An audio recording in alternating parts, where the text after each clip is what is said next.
Bienvenue à tous dans cette nouvelle vidéo. On se retrouve pour la première analyse de ce samedi 4 juin 2022 sur les Pokémon de la 4e génération. Nous avons deux analyses à faire aujourd'hui. Donc après avoir fini les starters hier, on part sur les autres Pokémon de la génération. Deux analyses du coup nous attendent aujourd'hui. Une maintenant et une autre après. Et en fonction des jours, voilà, ça sera décidé par rapport à mon planning que j'ai fait à l'avance. Alors du coup, on va très logiquement commencer avec les Pokémon de début de zone. Alors désolé pour les pubs, hein, malheureusement. Et du coup, on a évidemment le fameux Eturaptor. Alors Eturaptor, l'évolution finale de Etourmi et Etourvol, qui est un des pigeons des pigeons du jeu globalement. À chaque génération, il y a un pigeon qui est donc en début de zone à chaque fois. Un peu à l'instar de Roucarnage, par exemple, en première génération. En troisième génération, il y a Eledel, notamment. Et du coup, c'est Eturaptor pour la 4e génération. Et Eturaptor, il est souvent considéré, et même on peut dire que c'est largement le cas, comme étant le meilleur stratégiquement de tous les pigeons des jeux, voilà, toutes compétitions confondues. Alors c'est vrai qu'il y a quand même Corvaius, hein, en 8e génération. Je sais pas si on peut vraiment le considérer comme un pigeon. Alors ça reste un Pokémon de Typhol de début de zone, mais c'est plus un corbeau à la fin. Donc voilà, on peut dire, si jamais on compte Corvaius dedans, c'est plutôt Corvaius le meilleur. Mais pour les pigeons de type normal et vol, en fait, hein, c'est comme ça qu'on les reconnaît. C'est Eturaptor le meilleur. En tout cas, il l'a été jusqu'à la 7e génération incluse. Alors, du coup, qu'est-ce que c'est Eturaptor en stratégie? Alors, il possède un type normal et vol. Alors, le type normal vol en stratégie, c'est un type qui est moyen, hein, que ce soit défensivement et offensivement. Alors, quand même, le type vol apporté dans ce double type est très fort, hein. Le type vol, c'est un des meilleurs types du jeu, qui est très connu pour son immunité au type sol, hein, qui est vraiment extrêmement pratique. Alors, les résistances apportées à côté, elles sont pas ouf, hein. Les résistances insectes et plantes, c'est pas des types offensifs très vus, même s'il y a néanmoins la résistance, pardon, à demi-tour. Il a une immunité spectre apportée par le type normal, mais le gros problème du type normal dans ce cas de figure, c'est que le type normal apporté à un autre type n'apporte jamais vraiment rien d'intéressant, à part l'immunité spectre, parce que le type normal, c'est considéré comme le pire type du jeu, et le pire type pour synergiser une team ou d'autres types, puisque il n'a pas vraiment de résistance, hein, à part l'immunité spectre, et surtout offensivement, ça joue juste sur un stab, mais il est super efficace sur rien, donc c'est vraiment pas ouf. Et surtout, le problème, c'est que le type vol, de base, il a une excellente résistance au type combat, qui est un des 3 types super efficaces sur le type acier, donc en plus de son immunité sol, ce qui est très fort, mais le type normal, sa seule faiblesse, c'est justement le type combat. Donc du coup, le fait de l'associer au type Volt, ça lui fait perdre son excellente résistance. Et en contrepartie, il se paye les 3 faiblesses du type Vol, qui sont de base quand même extrêmement gênantes, hein, au type électrique glace, donc le fameux Bolt Beam, hein, donc 2 types qui sont offensivement très forts, surtout entre eux.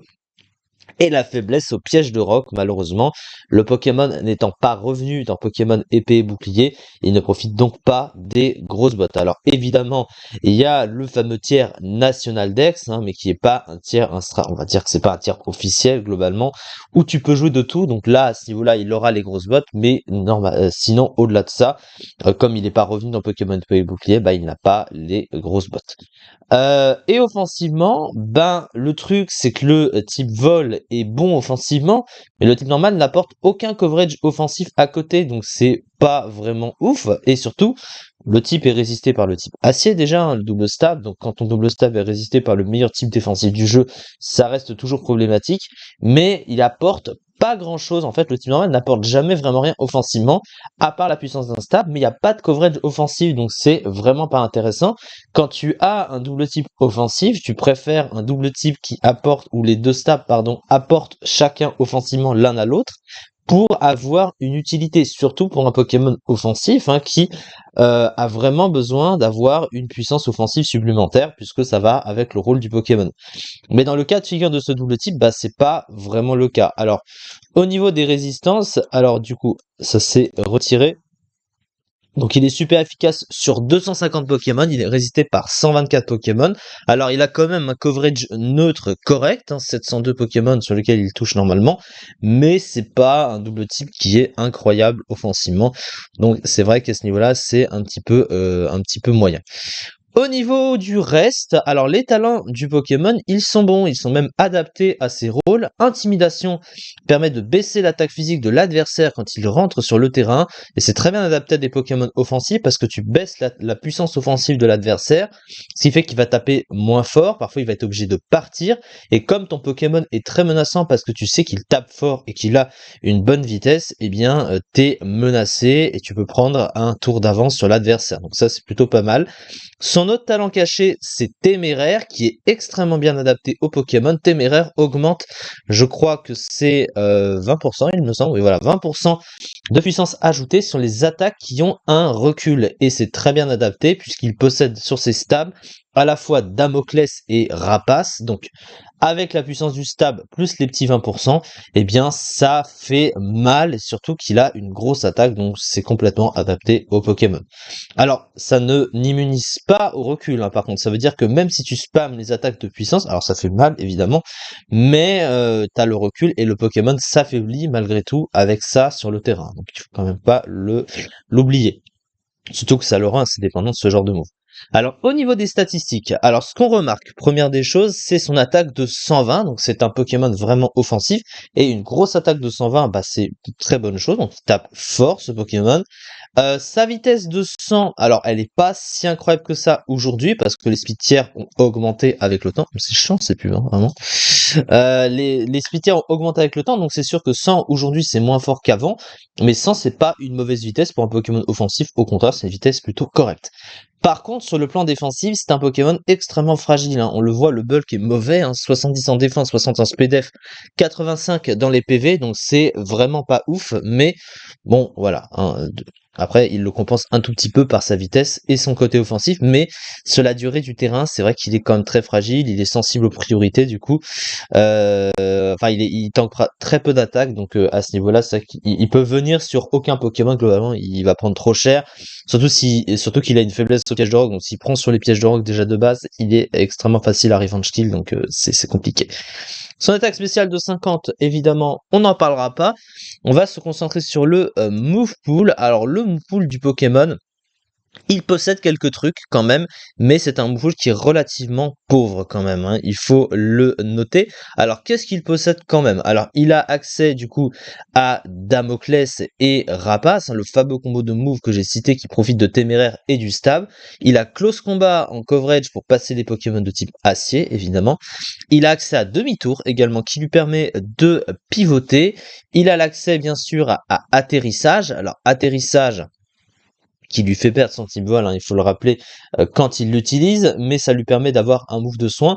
Alors, c'est quand même à risque parce que il faut qu'il puisse rester derrière, pouvoir tanker le move après s'être soigné, donc ça nécessite l'anticipation d'un switch. Alors, étant donné que le Pokémon est très menaçant offensivement, au bon moment, avec une anticipation, c'est plutôt pratique.